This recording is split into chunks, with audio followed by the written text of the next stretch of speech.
बिल्कुल। लेकिन मुरलीधर जी, जी। ये सिर्फ सत्ता में रहने के बाद अहम पदों पर ही नहीं, बल्कि बीजेपी को यहाँ तक पहुँचाने वाले जो अग्रणी नेता रहे हैं, उनमें जी। लगातार संपर्क का दौर देखने वालों में से अरुण जेटली एक थे। किस तरह की सीख बाकी के नेताओं के लिए, आने वाली पीढ़ी के लिए, खासतौर पर बीजेपी की युवा नेताओं के लिए अरुण जेटली का ये पूरा सियासी जीवन है? नहीं, देखो, अरुण जेटली जी, मैंने आपको बताया कि वो एक एक बहुत ही मजबूत कार्यकर्ता है और पारदर्शी जीवन। अभी वो सत्ता में जैसे ही मुक्त हो गए तो चंद दिनों के अंदर उन्होंने अपना आवास खाली करके अपने घर में चले गए। और इस प्रकार के अनेकों घटनाएं हैं। और कर्नाटक में, दक्षिण भारत में जो पार्टी को मजबूत हम अभी देख रहे हैं, उसमें शुरुआती दिनों में उनकी एक जबरदस्त काम उन्होंने वहां पर किया है, जिसका लाभ एक प्रभारी के नाते मैं भी देखता हूं। तो इस प्रकार के और सभी नए पीढ़ी को उभारने वाले ये व्यक्तित्व हैं। पार्टी के नए नेतृत्व को आगे बढ़ाने वाले ये नेता के नाते हम सबको याद रहेगा। शुक्रिया मुरलीधर राव, बीजेपी नेता।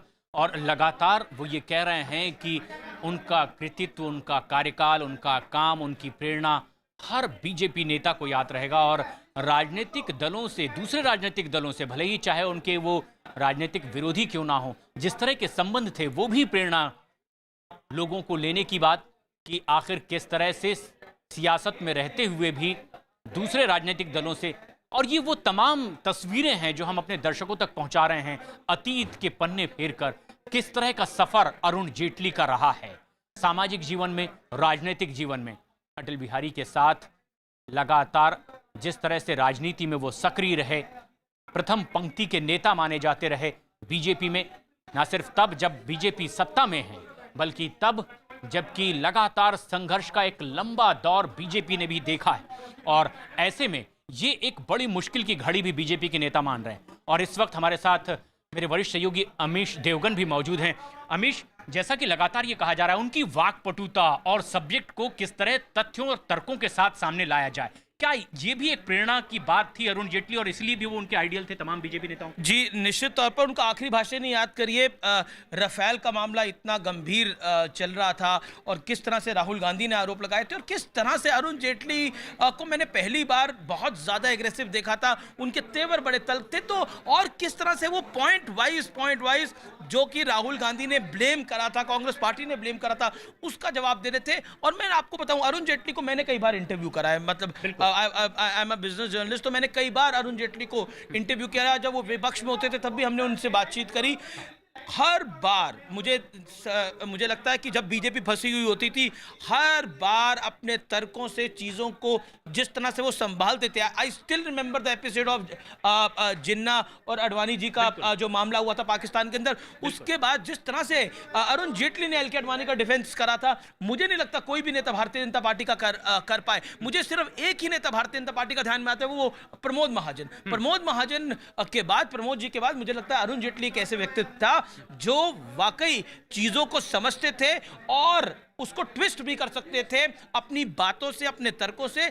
और सुषमा स्वराज अब वो भी नहीं रही हैं, लेकिन वो भी एक बहुत बड़ी अच्छी वक्ता थी, इसमें कोई तरह नहीं है। भारतीय जनता पार्टी के ये तीन वक्ता जो थे, और प्रमोद महाजन हो, सुषमा स्वराज हो, अरुण जेटली हो, ये एक ऐसी तिकड़ी होती थी जिससे उस समय की सरकार, चाहे वो पीवी नरसिम्हा राव की सरकार हो, चाहे उसके बाद वो डॉक्टर मनमोहन सिंह की सरकार हो, बीच में गठबंधन सरकारें भी रही जो एक साल वाली, वो सब उनसे उनसे थोड़ा डरते थे, पॉलिटिकली डरते थे। उनकी भूमिका रही, और वो तस्वीरें भी हम अपने दर्शकों को दिखा रहे हैं कि किस तरह का सियासी दौर रहा। लेकिन अमीश, लगातार आपकी बातचीत हुई है, कई दफा इंटरव्यू भी आपने किया है, कौन सी ऐसी सबसे खास बात है जो खलेगी खासतौर पर बीजेपी को अरुण जेटली का ना ही रहना, और कौन सी ऐसी चीज है जो वो अधूरा छोड़ कर गए? मुझे लगता है कि भारतीय जनता पार्टी को उनके तर्क खलेंगे। भारतीय जनता पार्टी को अरुण जेटली जिस तरह से कई बार बीजेपी प्रॉब्लम में फंस जाती थी, उससे निकालते थे, वो खलेंगे। निश्चित तौर पर मैं जर्नलिस्ट को खलेगा। बिल्कुल। अब मुझे लगता है कि 5 साल की सरकार में अरुण जेटली का जिस तरह से कनेक्ट था जर्नलिस्ट के साथ, पार्टी में किसी भी नेता का हो, वो किसी का कनेक्ट उस तरह का नहीं था। अरुण राज्यसभा में से जब हम बाहर निकलते थे तब फाइनेंस मिनिस्टर अरुण जेटली का कमरा होता था और अक्सर जर्नलिस्ट वहां पर संपादक वादक आपको दिख जाते थे। अरुण जेटली कई बार उनको 2 मिनट का ज्ञान, कभी 3 मिनट का ज्ञान। तो अरुण जेटली का एक पर्सनैलिटी थी, जो कि एक व्यक्तित्व था जो बहुत बड़ा था, इसमें कोई दो राय नहीं है। अभी जब वो अस्पताल में थे, मैं अस्पताल भी गया था, तो मेरी उनकी बेटी से मुलाकात हुई थी। तो शी वाज सेइंग कि पापा अभी स्टेबल हैं, just pray for Arun ji. तो मुझे लगता है कि किसी की भी प्रार्थना काम नहीं आई, क्योंकि स्वास्थ्य उनका बहुत खराब हो गया था, इसमें दोहराई नहीं है। और आप देखिए, जब उन्होंने अपनी स्टमक की सर्जरी कराई, उसके बाद से तो स्थितियां खराब हुई। फिर किडनी चेंज हुआ, और किडनी चेंज के बाद फिर दूसरी परिस्थिति, लगातार स्वास्थ्य में गिरावट आई थी। भले ही लास्ट बजट भी नहीं पेश कर पाए थे अरुण जेटली, बिल्कुल जिसे पीयूष गोयल ने पेश किया था। जी जी जी। और ये वो लम्हा था जब लगातार वो ये देख रहे थे, महसूस कर रहे थे कि शायद अब मैं सक्रिय भूमिका वैसी ना निभा पाऊं, और इसलिए 2019 के चुनाव में उन्होंने लड़ने से भी इनकार कर दिया था। और आनंद तिवारी हमारे सहयोगी इस वक्त हमसे सीधे जुड़ रहे हैं, जो एम्स में ही बाहर मौजूद हैं। आनंद, क्या ताजा अपडेट जानकारी आपको मिल पा रही है?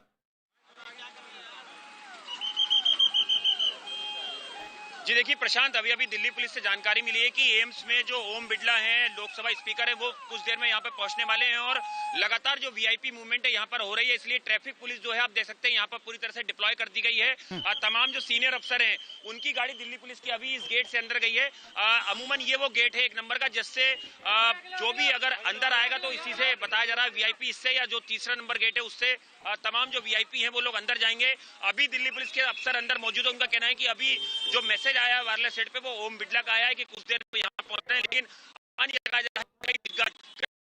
न केवल बीजेपी, कांग्रेस के यहाँ पर पहुंचेंगे अंतिम विदाई देने के लिए, अंतिम श्रद्धांजलि के लिए, क्योंकि जो अनाउंस हुआ है 12:07 का हुआ है, अब अरुण जेटली जी ने आखिरी आनंद, हम एक बार फिर आपसे जुड़ने की कोशिश करेंगे। हम साफ आवाज नहीं सुन पा रहे हैं, लेकिन हमारे सहयोगी आनंद जिस तरह से जानकारी दे रहे हैं कि अब से कुछ ही देर में और सुरक्षा व्यवस्था चाक चौबंद कर दी गई है, यानी कि आगे की प्रक्रिया अब बढ़ेगी। परिजन उनका पार्थिव शरीर लेकर यहां से जाएंगे, और एम्स में अब से कुछ देर पहले ही अरुण जेटली ने अंतिम सांस ली है। बीजेपी दफ्तर में लेकिन किस तरह की हलचल है? प्रियंका कांडपाल हमारी सहयोगी बीजेपी दफ्तर में इस वक्त मौजूद हैं। प्रियंका, बीजेपी दफ्तर में किस तरह की हलचल और क्या जानकारी दी जा रही है वहां से? जी बिल्कुल, बीजेपी दफ्तर की तस्वीरें हम आपको दिखा रहे हैं। बीजेपी दफ्तर आम दिनों में शनिवार और इतवार को काफ़ी खाली रहता है, जैसा कि आज भी नजर आ रहा था। लेकिन फिलहाल आप देख सकते हैं कि पूरे एरिया को कॉर्डन ऑफ कर दिया गया है। वो जगह जहां पर अंतिम दर्शनों के लिए जो पार्थिव शरीर है उसे रखा जाता है, ऐसे में उस जगह के आसपास के पूरे इलाके को अभी से ही कॉर्डन ऑफ कर दिया गया है। आप देख सकते हैं कि नीली पट्टियों के द्वारा इस पूरे रास्ते को बंद कर दिया गया है। आमतौर पर जब भी बीजेपी के कोई भी बड़े नेता, अभी अगर हम सुषमा स्वराज की बात करें, उससे पहले अटल बिहारी वाजपेयी की बात करें, उनके पार्थिव शरीर को बीजेपी मुख्यालय में भी लाया जाता है, और उसी की तैयारियां यहां पर दिख रही है।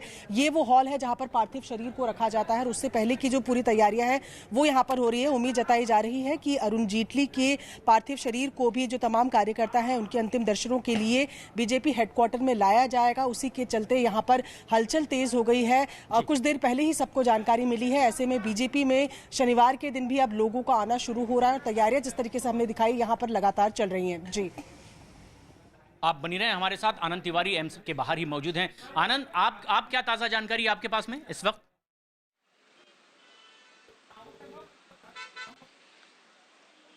ये देखिए, इस समय साउथ दिल्ली पुलिस के जो तमाम अफसर हैं उन्हें मैसेज दिया गया है कि वो तुरंत एम्स पहुंचे, इसलिए अभी यहाँ पे जो डीसीपी हैं वो यहाँ पर पहुंच गए हैं लॉ एंड ऑर्डर अरेंजमेंट को देखने के लिए।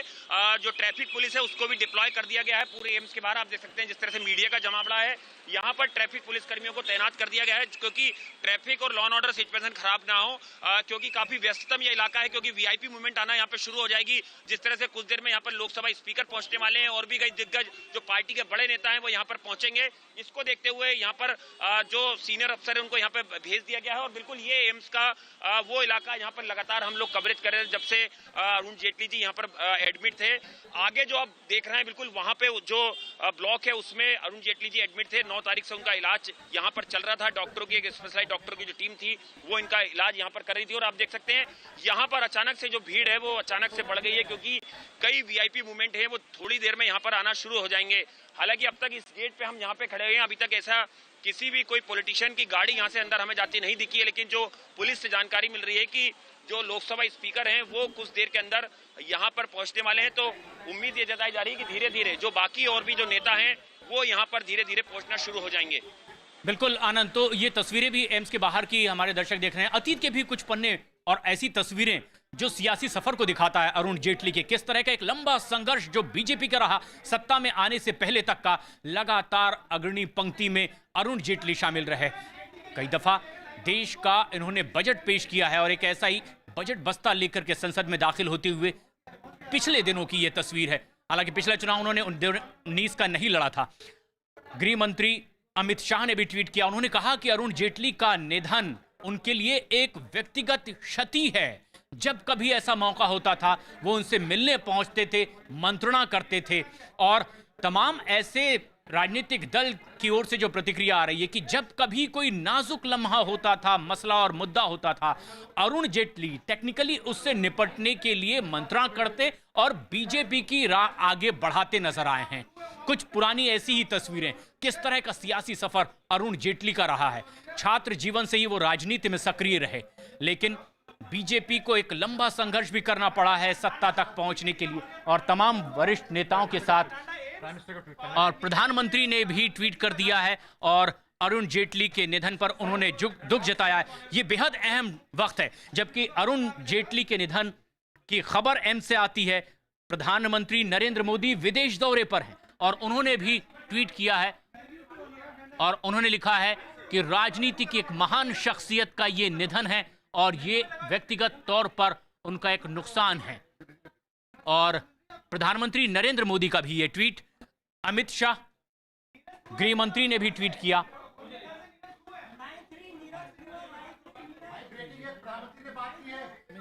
और अमीश देवगन हमारे सहयोगी इस वक्त, अमीश जिस तरह की खबरें आई जी, इस समय बड़ी खबर यह है कि प्रधानमंत्री ने अरुण जेटली के बेटे और उनकी पत्नी से बात करी है और दोनों को संवेदनाएं व्यक्त करी हैं कि बहुत बड़ी क्षति है ये। और साथ ही उनके बेटे ने भी और उनकी धर्मपत्नी ने भी प्रधानमंत्री को अनुरोध करा कि वो अपना विदेशी दौरा बीच में छोड़ के नहीं आए। ये इस समय की बड़ी खबर है।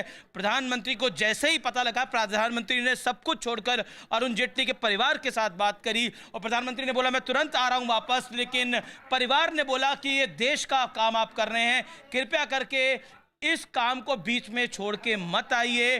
बार बार जब प्रधानमंत्री ने अनुरोध किया उसके बाद भी बेटे ने फिर फोन लिया और उन्होंने भी बोला कि ऐसा मत करिए प्रधानमंत्री जी, हम आपसे गुजारिश करते हैं। बिल्कुल, और ये एक बेहद अहम बात भी है कि प्रधानमंत्री ने जब परिजनों से बात की है तो उन्होंने साफ इनकार कर दिया कि ये विदेश दौरा और देश को आगे बढ़ाने के लिए अगर आप कोई काम कर रहे हैं तो इसे अधूरा ना छोड़ें।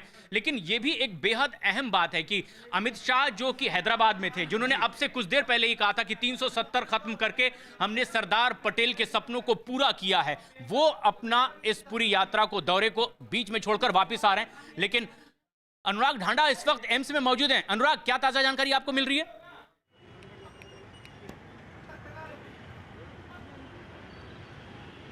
देखिए, मैं आपको एम्स के बाहर की मैं तस्वीर आपको दिखाऊं कि जो आप हर जगह पर लगातार अपडेट देख रहे हैं कि बीजेपी के कद्दावर नेता अरुण जेटली जो अब हमारे बीच में नहीं रहे, यहाँ पर लगातार जो जमावड़ा है वो धीरे धीरे बढ़ता जा रहा है। उसमें मीडिया के भी लोग हैं, सिक्योरिटी भी यहाँ पर बढ़ा दी गई है अचानक से, और लोग भी यहाँ पर धीरे धीरे, जिसको भी जानकारी मिल रही है, वो एम्स के बाहर इकट्ठा होना धीरे धीरे शुरू हो गए हैं। एक बहुत कद्दावर नेता बीजेपी के, अपने आप में एक युग कह सकते हैं, और सुषमा स्वराज और अरुण जेटली, इन दो नेताओं को अगर मिला दें तो एक पूरी जनरेशन, आप इनको कह सकते हैं, एक जनरेशन को लीड करते थे ये दोनों लोग। और अरुण जेटली के जाने से एक बहुत बड़ा नुकसान फिलहाल बीजेपी को हुआ है, बड़ा नुकसान है। और जो सुरक्षा के इंतजामात हैं, हमारे सहयोगी अनुराग ढांडा भी दिखा रहे हैं। अमीश, जिस तरह से हमारे सहयोगी जानकारी दे रहे हैं कि प्रधानमंत्री मोदी ने जैसे ही यह खबर मिली कि अब अरुण जेटली नहीं रहे, उनके परिजनों से बात की है, जो बात उन्होंने की है, अमित शाह तो अपना दौरा हैदराबाद से छोड़ करके वापस दिल्ली लौट रहे हैं, प्रधानमंत्री की ओर से जो बात कही गई वो क्या जानकारी? प्रधानमंत्री ने बहुत निश्चित तौर पर संवेदनाएं व्यक्त करी। उसके अलावा प्रधानमंत्री ने अभी ट्वीट करके बोला है कि ना ही सिर्फ वो पॉलिटिकल जायंट थे, वो एक बहुत बड़े वकील भी थे, सुप्रीम कोर्ट के बहुत बड़े वकीलों में से एक थे। प्रधानमंत्री तुरंत दौरा छोड़ के वापस आना चाहते थे, लेकिन परिवार ने बोला कि मत आइए प्रधानमंत्री जी, देश का आप काम कर रहे हैं, करते रहिए। प्रधानमंत्री ने अरुण जेटली के बेटे रोहन जेटली से बात करी, उसके अलावा उनकी धर्मपत्नी डॉली जेटली से बात करी। अरुण जेटली के परिवार में उनकी धर्मपत्नी है, उनके बेटे हैं, उनकी बेटी है जिनकी कुछ साल पहले ही शादी हुई थी, वो भी हैं। कुल मिलाकर प्रधानमंत्री को भी बहुत ज्यादा दुख हुआ है, इसमें तो कोई दोहराई नहीं हो सकता। और इस प्रधानमंत्री ने बताया कि कितना बड़ा व्यक्तित्व था अरुण जेटली का। और मुझे लगता है कि अभी ममता बनर्जी का मैं ट्वीट पढ़ रहा था, across the party line Congress party ने शोक व्यक्त करा है। अक्रॉस द पार्टी लाइन एक ऐसा व्यक्ति था भारतीय जनता पार्टी में जिसके सब जगह दोस्त थे, और सब उनके तर्क, और अभिषेक मनु सिंह भी उनके करीबी दोस्तों में से एक थे। उनकी कोई भी उनके घर पे कोई छोटा सा भोज होता था तो आपको अभिषेक मनु सिंह भी वहां पे दिख जाते थे।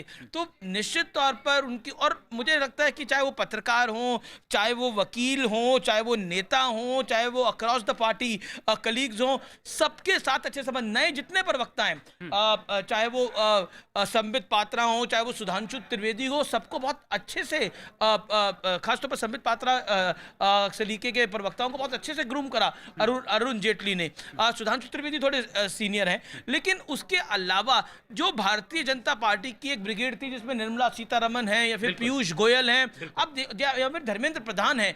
अब देखिए इस समय सरकार में तमाम लोग कद्दावर बनती है। निर्मला सीतारमण तो फाइनेंस मिनिस्टर, अरुण जेटली के पास दो पीयूष गोयल के पास दो बड़े बड़े मंत्रालय। ये सब लोग अरुण जेटली ने इनको खोजा, इनके साथ काम करा, और लगातार यानी अमित, ये भी माना जा सकता है कि अपनी आने वाली पीढ़ी को तैयार करने की। और एल.के. आडवाणी ने अरुण जेटली को खोजा, बिल्कुल, और एल.के. आडवाणी ने लाल कृष्ण आडवाणी के लिए अरुण जेटली को खोजा।